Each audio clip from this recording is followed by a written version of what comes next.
Are you a business owner who wants to learn how to use Facebook ads to grow your business? Or perhaps isa kang freelancer or virtual assistant? O hindi kaya meron kang marketing agency and you want to learn how to use Facebook ads the right way, exactly how experts do it? If the answer is yes, then this video is exactly for you. Sa video na to, you will learn the following: why Facebook ads is effective, how to set up your Facebook ads manager, how to create an audience. You will also learn about the different types of Facebook ad objectives. And lastly, you will learn how to create compelling ads. So bakit very effective na advertising platform si Facebook ads? Una-una dahil meron na siyang 2.6 billion active users as of 2020. And pangalawa, super highly customizable yung audience niya. Kumbaga, unparalleled when it comes to audience granularity. Even Google Ads, they are trying to compete with Facebook ads when it comes to yung audience targeting. For example, if you are selling guitar courses, pwede mong piliin yung interest sa Facebook ng mga mahilig sa gitara. If you are selling real estate, if you are selling baby products, pwede mong isort out yung audience mo when you are in Facebook Ads Manager para mapili yung ideal audience mo. And the thing is, pwede ka pa mag-create ng custom audience, which is very powerful, especially kung galing yan sa existing customer list, which then ultimately translates, and then after that, you can utilize yung AI o machine learning ni Facebook para hanapin yung mga tao na similar dun sa ideal audience mo. At yan yung tinatawag na look-alike audience. And dahil dyan, kaya madaming gumagamit ng Facebook ads. Okay, so before we go ahead and create Facebook ads, meron tayong kailangan na mga bagay. Una, para magka-access ka sa Facebook ad account, kailangan mo ng personal account. Pangalawa, kailangan mo rin ng Facebook page dahil dyan mag-run lahat ng ads mo. Pangatlo, kailangan mo ng billing information, either credit card o PayPal dahil yan ang tinatanggap ni Facebook. And lastly, ang pang-apat, kailangan mo ng either laptop computer o desktop computer kasi hindi advisable na maggagawa ka ng ads using your mobile dahil very limited yung data. Hindi mo makikita yung gantong mga columns pag cellphone lang ang gamit mo or tablet.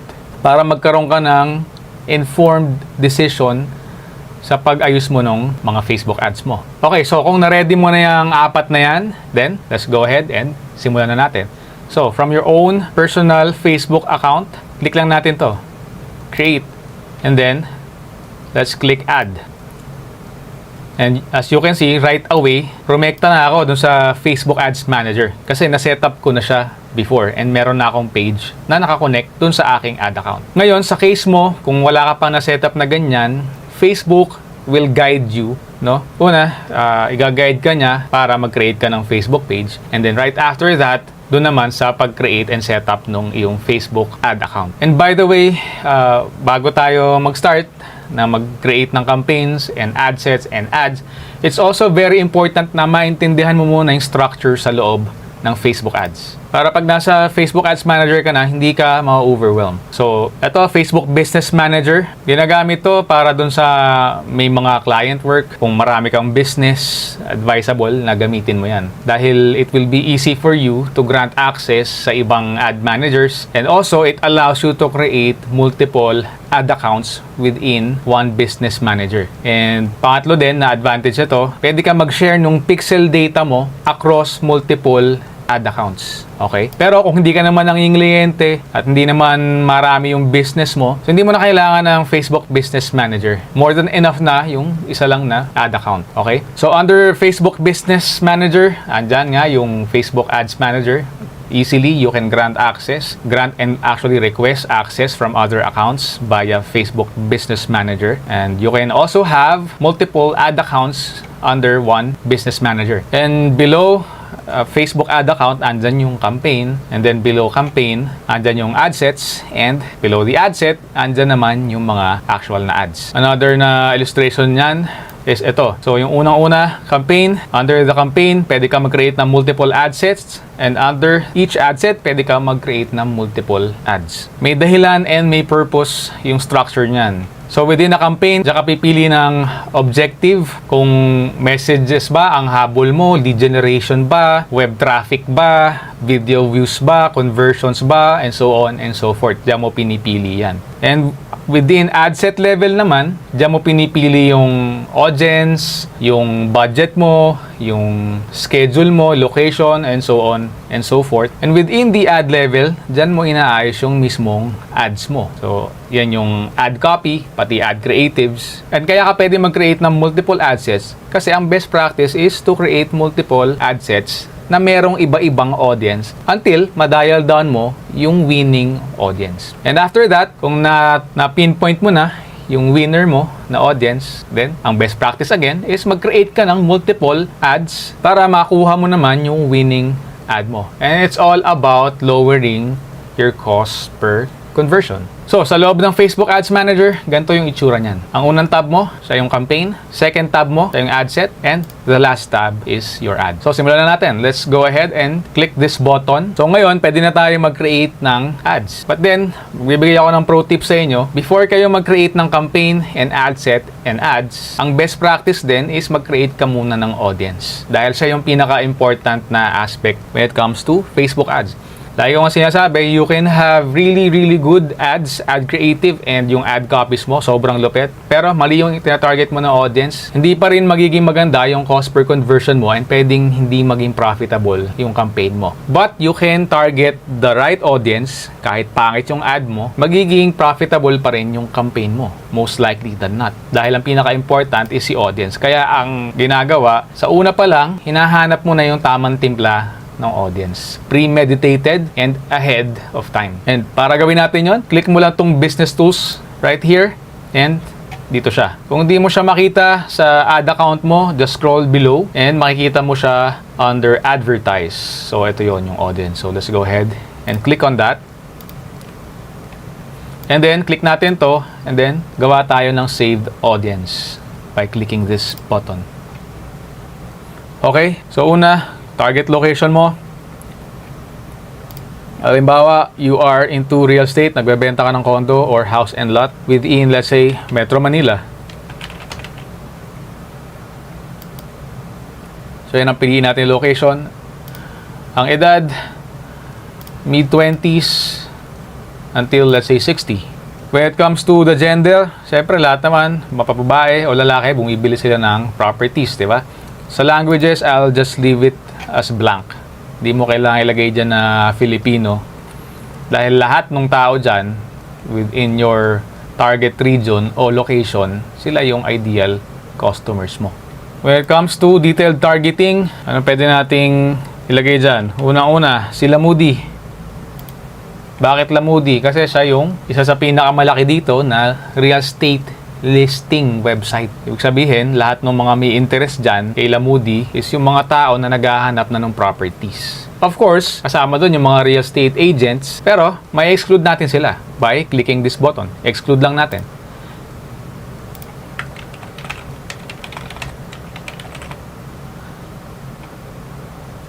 So, lagay natin yan, real estate broker.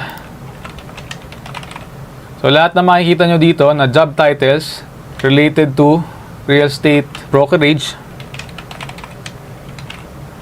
real estate sales, tulad nito, i-exclude natin sila lahat.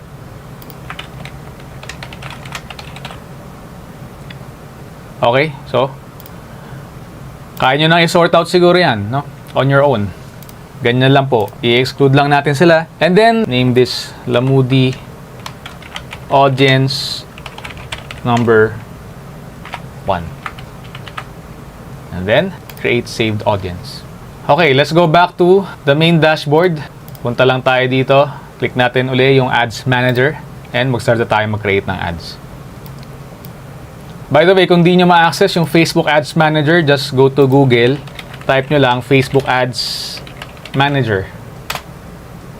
And, ito siya. And I'll make sure to include a link in the description box below para pwede mo siya ma-access galing doon. Okay, going back to the campaign creation, make sure na you are within the campaigns tab pag magagawa ka ng unang ad mo. And then, let's go ahead, click create. And dito, bibigyan ka niya ng options. So, you have to ask yourself, ano ba yung goal mo? Ano ba yung objective mo? Makakuha ka ng traffic? Makakuha ka ng engagement? Reach ba? App installs ba? Video views ba? O lead generation o messages? o conversions. So most likely than not, pagka medyo bago ka pa lang when it comes to Facebook ads, ang gusto mo, lead generation or messages kasi you want them to inquire about your property, in this case scenario, dun sa binebenta mo nga na condo or house and lot. So, any of these three, lead generation, messages, sa conversions, could work for you. Yun nga lang, pag conversions, kailangan mo ng website dahil kailangan mo install si Facebook Pixel pag ito yung gagamitin mo. And you have to build and optimize your website for the best result. Pero kung wala kang website, you will do just fine pag lead generation o messages yung gagamitin mo. So, for the sake of this example, let's proceed sa messages campaign. Okay? Let's click continue. Campaign name, campaign number 1, messages, and then I will just continue. Let's click next. Yung ad set name, Lamudi audience number 1. When it comes to ad type, click to message lang tayo. Messaging apps, messenger lang din. Unless you want to drive people dun sa WhatsApp mo, pwede mo siyang i-connect, and also yung Instagram. Dito, pipiliin natin yung Facebook page na gagamitin mo. Let's select this one. Dito mo aayusin din yung daily budget mo. Let's try it for 50 pesos per day. Yung start date mo, diyan mo rin isusort out. Let's say I wanna go ahead and run this on January 22 at 8 a.m. Meron ka ring option dito to set an end date. Pero in my case, hindi ko siya talaga chinecheck. Kasi mase-check mo naman siya on mobile and on computer. Kung kumusta yung performance niya, ako personally, doon ko na lang siya ino-on or off. When it comes to the audience, dito na yan. Diyan mo makikita yung sinave mo na audience. Lamudi audience number 1. Yan yung create natin kanina. So let's go ahead and click that one. And when it comes to the placement, hindi tayo mag-automatic placements. Kasi you don't want Facebook to decide for you kung saan niya ilalagay yung ads mo. Kasi maraming placement si Facebook ads. Eh mamaya ilagay niya dun sa ang taas ng cost per conversion for you. Di right away, hindi na magiging maganda yung campaign mo. Kaya we want to have control over this. Kaya pipiliin natin is manual placements. When it comes to device, kung ang gusto mo is mobile lang, pwede mo siyang piliin dito. Kung ang gusto mo na matarget is desktop lang, pwede mo siyang i-uncheck din dito. So for this example, all devices lang tayo. And i-uncheck natin tong si Instagram. And then let's double check. Tanggalin ko si Marketplace and si Video Feeds. Sa Stories, tatanggalin ko rin siya. Sa Search, tatanggalin ko rin siya. And also within article, tatanggalin ko rin siya. So, ang i-run natin yung ads via newsfeed lang and messenger inbox. So, kung mapapasin nyo, pag hino-hover ko yung mouse, pinapakita niya kung ano yung itsura ng ad. So, like sa newsfeed, ayan siya, within the newsfeed. Pag sa messenger inbox, ayan yung itsura niya. Okay? So, you might ask, bakit ito lang yung pinili ko? Kasi yan yung best practice so far sa mga campaigns na niran ko. Diyan ko nakukuha yung pinaka magandang result. And of course, no one stopping you from testing out other placements. Pwede mong itry si Marketplace. Pwede mong itry si Instagram Explore, Facebook Right Column, o Video Feeds. No one will stop you. Kung makakakuha ka ng magandang result dyan, why not? Pero wag mo silang pagsasabay-sabayin kasi nga you want to make the most out of your budget. Kaya kung balak mo silang i-split test, gagawa ka ng another campaign for that. So same na campaign, lahat parehas. Iba lang yung placements mo dun sa ibang campaigns para ma-split test mo sila against each other and makuha mo yung winning mo na placement. Alright? So after nyan, bid control, hindi na natin gagalawin yan. And dito sa right column, makikita mo yung potential reach ng ad mo base dun sa budget na binigay mo. Kung tasan natin yan, gawin natin let's say 500. Yan yung magiging potential reach mo. Okay, let's continue and hit next. And dito na tayo sa last tab. Ito yung ad. So yun yung structure niya, campaign. Ito yung ad set, ito yung ad. And going back to the illustration, andyan yung campaign. Under it, yung ad set. And under the ad set, andyan yung mga ads. So, ito siya. Sa ad, meron kang dalawang option, no? when it comes to the ad. Pwede mong gamitin yung tinatawag na organic o existing post mo. Ibig sabihin, pagpunta ka dun sa page, makikita mo na ito yung post na pwede natin gamitin, for example. So, when it comes to ad setup, meron kang dalawang options, no? Yung una, tinatawag na dark post. Gagawa ka ng ad mismo via Facebook Ads Manager. So, ito siya, create an ad. Ikaw yung mag-upload ng image. Ikaw yung mag-aayos ng ad copies and text. Pero, hindi siya lalabas within your Facebook page. Kaya dark post. So, hindi nila makikita yung competitors mo. Hindi nila makikita yan. Another option is use organic o yung existing post mo. Ito yun. Use existing post. So, ang mangyayari, kukuhain niya yung existing post mo within that page. Like, for example, ito, no? Gusto kong i-run ng ads to. Dito ko siya i-sort out by clicking use existing post, tapos select natin yung post. So, ito yun. Let's create continue. Call to action natin, of course, messages na. Dahil yan yung gusto natin na objective. And then, papalitan lang natin yung ad name. Lamudi audience number 1. Let's say, image ad number 1. So, ganyan ko siya pinapangalanan, no? Para, for me, yan yung pinaka-madali para hindi ako malito within Facebook ads. Of course, it's up to you kung paano mo siya i-name na hindi ka malilito. But that's my preference. So, kung hindi naman existing post yung gagamitin natin, let's go ahead and switch to create ad. Piliin natin yung single image or video. Mag-add tayo ng media. Add an image. Meron akong mga na-upload na before na images. Let's say, for this example, piliin natin to or ito. And then, click next. Done. And then, dito mo lalagay yung mga text mo. Let's say, condo for sale QC. And as you can see, nakikita mo siya dun sa ad preview. Nag-a-appear din siya dun. So, dyan mo na din i-design yung ad copy, yung ad creatives, ito yung primary text, the headline, dyan mo rin ilalagay, description, yung preferred call to action mo, send a message ba, learn more sign up ba, apply now, dyan mo rin pwedeng i-sort out. And pati yung mga message template, pwede mo yung ayos dyan, tulad nito. Okay? So, para kang may auto-reply hanggang, I think, second level. Tingnan natin. First level lang pala. So, bibigyan mo sila ng options. Yung mga usually nilalagay dyan, yung mga FAQ tulad nyan. And then meron ka ng instant reply up to 1 level lang. Kung gusto mo na mas marami, na meron na talagang chat flow o chatbot na tinatawag, you can use ManyChat for that. Okay? Ngayon, question, ano ba yung mas magandang gamitin? Yung existing post ba o mag-create ka ng bagong ad? For me, in most cases, mas okay na gamitin mo yung existing post. Kasi, pagka ginamit mo itong existing post na to, pwede kang mag-run ng engagement campaign bago mo siya i-run ng messenger or lead generation or even conversion campaign. Kasi sa engagement, mag-i-invite ka ng mga likes, ng comments, and so on and so forth para maging social proof siya.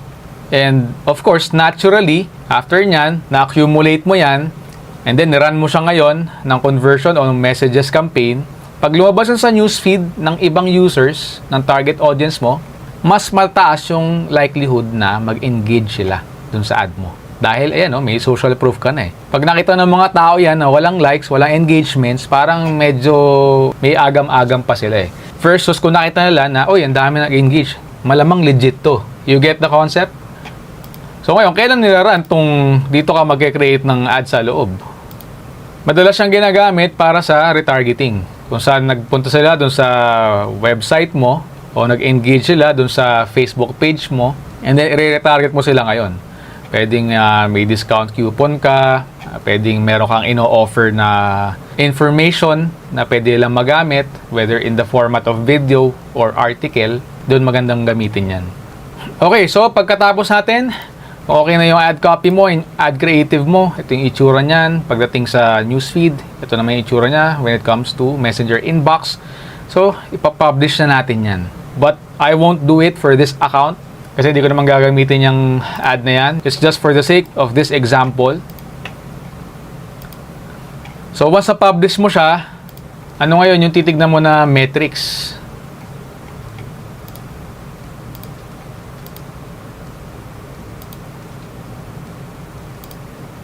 Discard lang natin itong drafts na to. So that's basically how you set up your Facebook ad account and your Facebook ads. And of course, balik tayo dun sa structure. Ideally, no, magkikreate ka talaga ng multiple audiences. So, yung Lamudi, pinili ko as audience number 1. Pwede kang pumili ng audience number 2 and number 3 and so on and so forth. And para matest mo sila against each other. Yan yung best practice. So, kung audience number 1 natin is si Lamudi, pwedeng audience number 2 mo is si Property24. Again, another big listing website in the Philippines for real estate. And of course, ganun din kay audience number 3. You get the point. And then after mo mapili yung winning ad set mo or yung audience nga within that ad set, saka ka naman magkikreate ng iba-ibang ad types. Again, para mapili mo yung winning na ad copy and ad creative within your winning audience. So that's how you optimize your ads after mo siyang ma-launch. And I hope you find this video helpful. If you do, please smash that like button. And for more content about digital marketing just like this one, consider subscribing.